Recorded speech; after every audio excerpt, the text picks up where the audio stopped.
आज हम एक ऐसे केस की तह तक जाएंगे जहां अदालत में सबूत के तौर पर शैतान की आवाज वाले टेप चलाए गए थे। हम्म। ये कहानी जर्मनी की एक लड़की एनालिजे मिशेल की है और सवाल ये है कि उसे किसने मारा, बीमारी ने या विश्वास ने। और ये सवाल आज भी उतना ही परेशान करने वाला है जितना 1970 के दशक में था। बिल्कुल। हमारे पास जो स्रोत हैं वो एक ऐसी दुनिया की तस्वीर दिखाते हैं जहां मेडिकल साइंस और सदियों पुरानी धार्मिक मान्यताएं आमने सामने आ गई थी। हाँ, आमने सामने आ खड़ी हुई थीं और बीच में फंसी थी एक 23 साल की लड़की की जिंदगी। तो आज हमारा मकसद सिर्फ घटनाओं को दोहराना नहीं है, बल्कि इस कहानी की उलझी हुई परतों को खोलना है।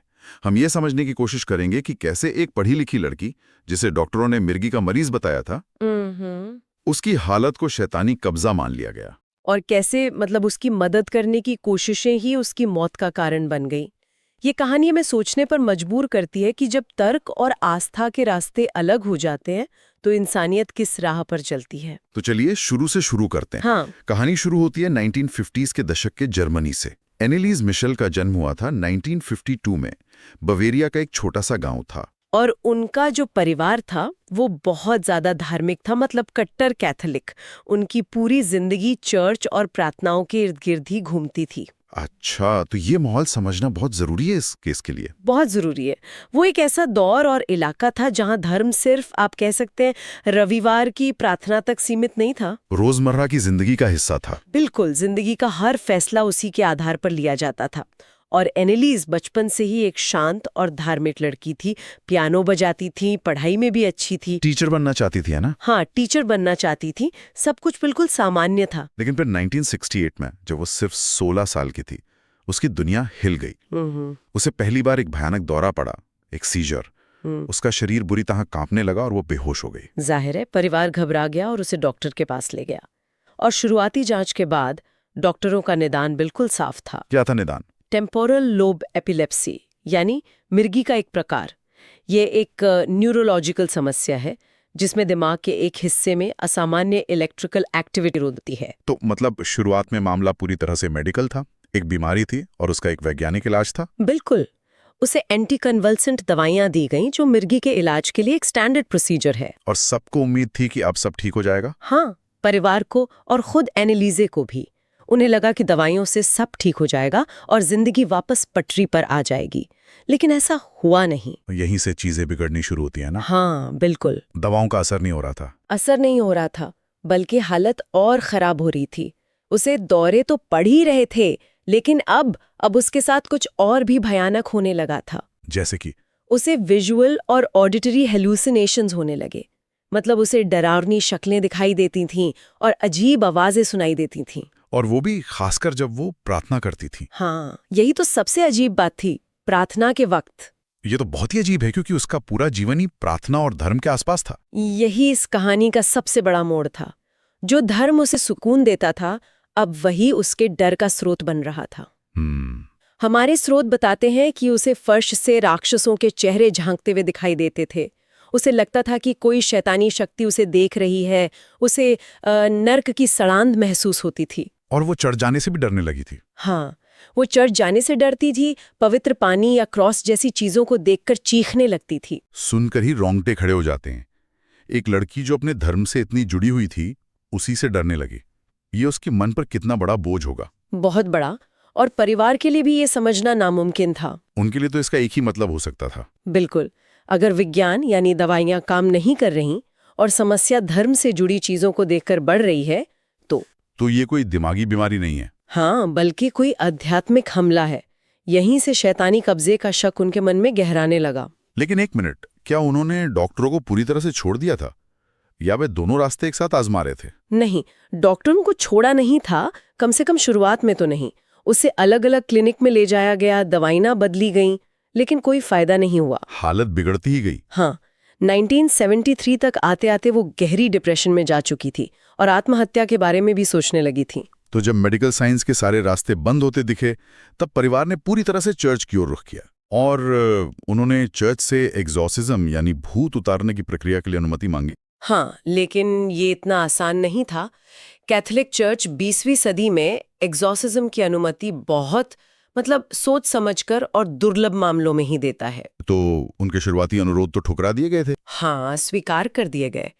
चर्च के अधिकारियों ने कहा कि उसे और बेहतर मेडिकल इलाज की जरूरत है। तो फिर अनुमति मिली कैसे? 2 साल लग गए।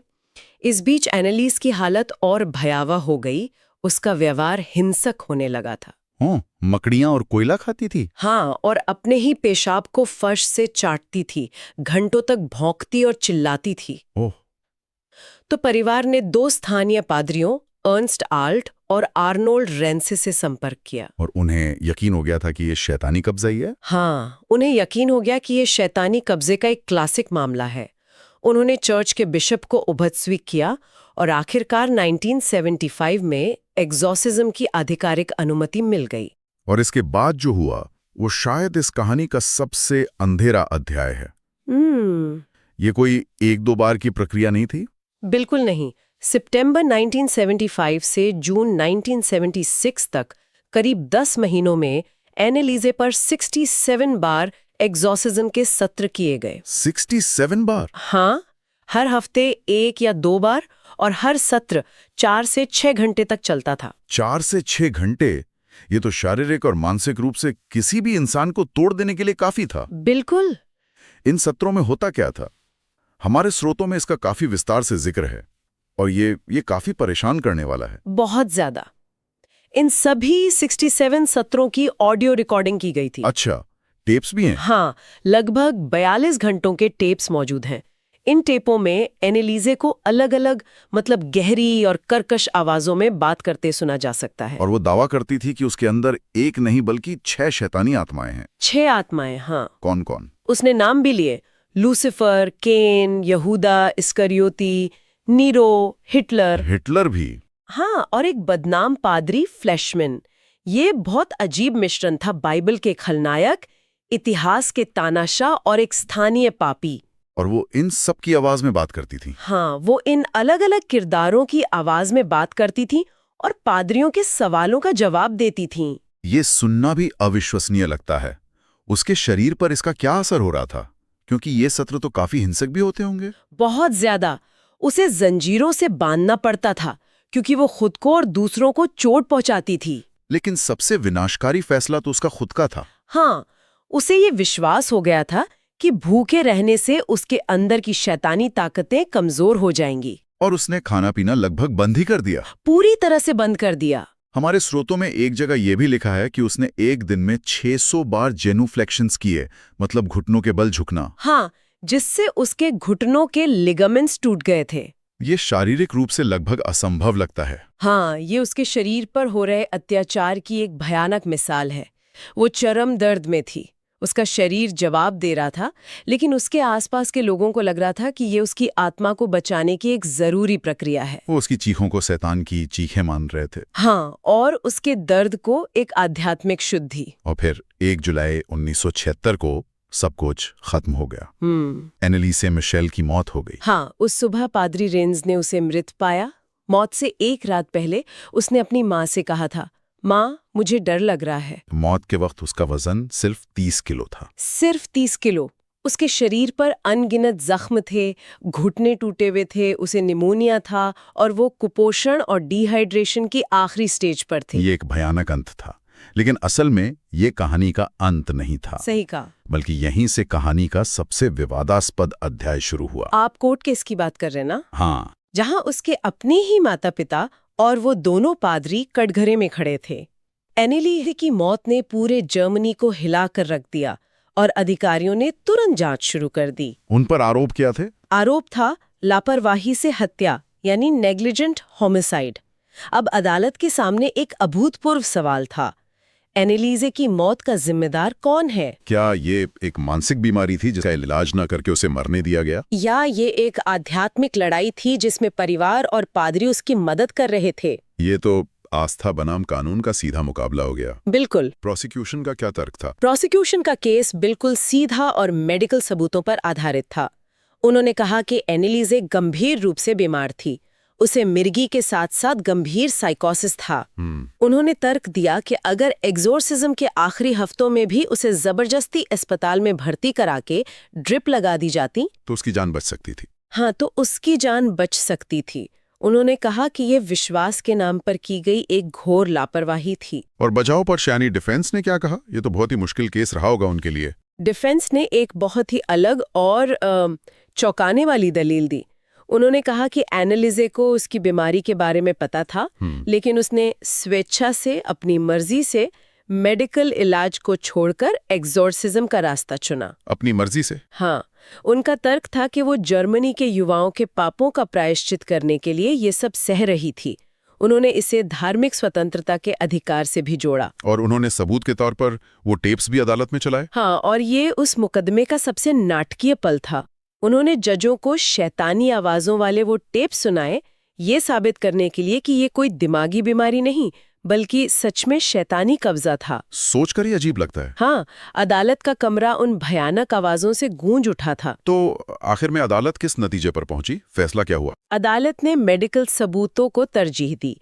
जजों ने माना कि एनालिजे की मौत को रोका जा सकता था और उसकी देखभाल में गंभीर लापरवाही हुई। तो चारों को दोषी पाया गया? हाँ, उन्होंने एनालिजे के माता-पिता और दोनों पादरियों को लापरवाही से हत्या का दोषी पाया। और उन्हें सजा हुई? यहीं पर फैसला थोड़ा जटिल हो जाता है। उन्हें दोषी तो पाया गया, लेकिन सजा के तौर पर सिर्फ 6 महीने की जेल दी गई, जिसे बाद में प्रोबेशन पर निलंबित कर दिया गया। मतलब उन्हें जेल नहीं जाना पड़ा? नहीं, अदालत ने शायद ये माना कि उनकी नीयत एनालिजे को मारने की नहीं, बल्कि बचाने की थी, भले ही उनका तरीका भयानक रूप से गलत था। तो कुल मिलाकर एनालिजे की कहानी एक ऐसी लड़की की है जो मेडिकल साइंस और धार्मिक विश्वास के बीच बुरी तरह पिस गई। बिल्कुल। एक तरफ डॉक्टर थे जो उसकी हालत को दिमाग की बीमारी बता रहे थे, और दूसरी तरफ उसका परिवार और पादरी थे जिन्हें यकीन था कि वो शैतान से लड़ रही है। और इस टकराव में उस लड़की की आवाज कहीं खो गई, जिसे सबसे ज्यादा मदद की जरूरत थी। सही बात है। कानून ने अपना फैसला सुनाया कि ये मेडिकल लापरवाही थी। लेकिन ये केस आज भी हमें ये सोचने पर मजबूर करता है कि मानसिक स्वास्थ्य को समझने में हम कहाँ खड़े हैं। और जब किसी का विश्वास इतना गहरा हो कि वो विज्ञान को नकार दे, तो समाज की क्या जिम्मेदारी बनती है? ये वाकई एक ऐसी कहानी है जो पीछा नहीं छोड़ती। अदालत ने तो तय कर दिया कि सही आस्था मेडिकल इलाज था। हाँ, लेकिन ये मामला एक गहरा सवाल छोड़ जाता है। जब किसी व्यक्ति की पीड़ा के लिए विज्ञान के तर्क और किसी के गहरे विश्वास एक दूसरे से टकराते हैं, तो उस व्यक्ति की देखभाल की असली जिम्मेदारी कहाँ और किसकी होती है? और इस सवाल का जवाब शायद आज भी उतना ही मुश्किल है जितना उस समय था।